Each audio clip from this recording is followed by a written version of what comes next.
Hello everyone, देखिए अब question number 2.8। ये भी बिल्कुल ही सिंपल सा क्वेश्चन है। पढ़ो इसमें क्या कह रहा है in a parallel plate capacitor with air between the plates each plate has an area. मान लो ये दो प्लेट्स हैं, ठीक है, एयर है इसके बीच में, ठीक है। तो सिंपल कैपेसिटेंस वाला फॉर्मूला लगता है हमारा A/Epsilon0D। और एरिया ऑफ ईच प्लेट, ठीक है जी, एरिया जो है हमारे पास ईच प्लेट के लिए ए है वो कितना है हमारे पास गिवन 6 इंटू में 10⁻³ मीटर स्क्वायर है प्लेट्स का एरिया। एरिया समझते हो ना प्लेट्स का एरिया कैसे होता है, वैसे ही कैपेसिटर ऐसे होते हैं, ठीक है, इस तरीके से बने होते हैं। तो ये ऐसी होती हैं प्लेट्स, हो तो सामने से हम ऐसे लगा देते हैं इनको दिखाने के लिए, ठीक है, वैसे ये कॉम्बिनेशन होता है। तो ये एरिया हो गया प्लेट का, ईच प्लेट का। And the distance between the plates is कितना है वो 3 mm का है, यानी कि ये D है। Distance is 3 mm which is equal to, मतलब मिलीमीटर है तो 3 × 10⁻³ मीटर में हो गया। Calculate the capacitance of the capacitor, तो ये हमें डायरेक्ट फार्मूला पता है A/Epsilon0D।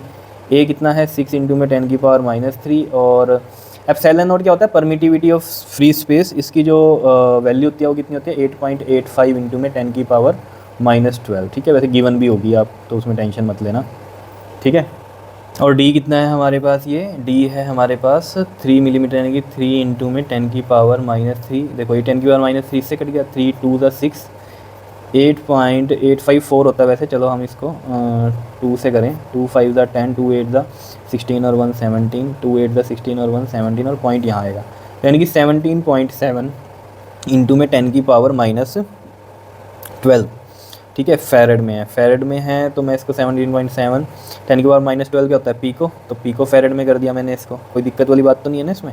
और अगर आप पीछे देखोगे ना, इसको अप्रॉक्सीमेट 18 किया हुआ है तो मैं 18 लिख देता हूँ इसको, ठीक है।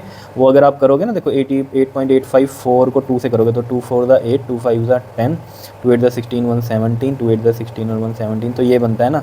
तो ये ऑब्वियस ही बात है, पॉइंट के बाद ये 5 से ऊपर वैल्यू है 7 है ना, तो हम इसको राउंड ऑफ कर देते हैं फिर 18 तक, बस ये बात है। उसके बाद क्या कह रहा है if this capacitor is connected to a 100 volt supply, ठीक है जी, ये 100 वोल्ट सप्लाई से कनेक्टेड है। What is the charge on each plate of capacitor, ठीक है जी, चार्ज बताना है। देखो आपको पता है एक पे प्लस की होता है एक पे माइनस की, तो जो चार्ज हम निकालते हैं ना वो दोनों के लिए ही निकलता है। एक तरह से जो भी चार्ज होगा वो दोनों पे होता है, इस पे भी इस पे भी, तो चार्ज ऑन ईच प्लेट वो निकलता है, ठीक है। तो इस तरीके से निकलता है, देखो C में Q/V होता है, पता है हमें ये, है ना। और चार्ज हमें निकालना है तो Q में क्या होगा हमारे पास, सॉरी C इंटू में V हो जाएगा। एंड C अभी हमने निकाला है 18 पिको फेरेड, तो 10⁻12 कर दो। और वोल्टेज कितनी है हमारे पास 100 है, तो कितना बनेगा ये देखो 18 इंटू में 10⁻12, 100 को मैं लिख सकता हूँ 10⁻2, तो 18 इंटू में 10⁻10 हो गया ये, है ना।